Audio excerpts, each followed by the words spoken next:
If I am president, the first thing I will do is that I will pass a law to ban the introduction of children to religion.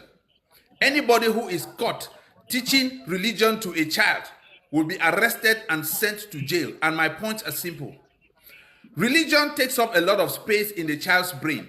When a child is growing up, they are in their formative years, and we need to be extremely careful with the kind of information we put into them.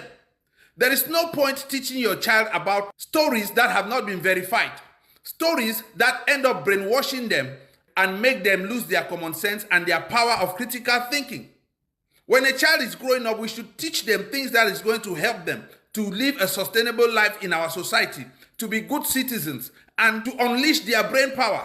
Not to teach them things that are instead going to diminish their brains and to make them stupid and dumb. What is the point of teaching a child that God parted the Red Sea for the children of Israel to cross?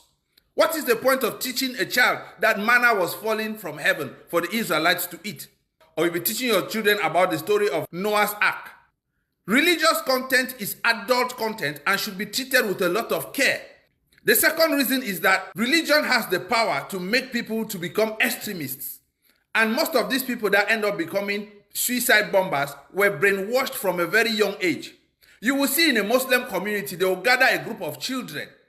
They don't go to any regular school. They are not being taught any life-sustaining skill. They just sit there every day reciting the Quran every day. And by the time they turn 18, they have no skill. They have no certificate that can even help them to survive. All they know is the Quran. And these people easily become suicide bombers because they have been trained from a very young age.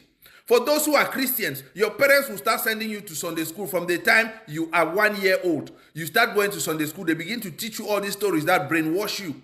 For others, they even baptize you or initiate you into the Christianity when you are a baby. It is a crime against humanity for you to initiate somebody into a cult when that person does not have the right senses to decide whether it is what they want for their life or what they don't want for their lives. If we want to make progress with our lives, especially in Africa, religious content has to be censored because religion is extremely dangerous. There are many communities today that people cannot live together in harmony because of religion. Even while we were still young, for those of us who were Christians, you cannot play with your Muslim friends. They always make you see them as the opposite camp. Somebody, you go to the same school, you live in the same neighborhood, but you guys cannot be friends because of the religion. Why should you put hate and segregation in the hearts of children right from a very young age like that? How do we intend to build a strong and powerful nation when we start dividing our own citizens by ourselves? That this is a Christian, that is a Muslim, you guys cannot be together. You cannot marry each other. You cannot be friends because you don't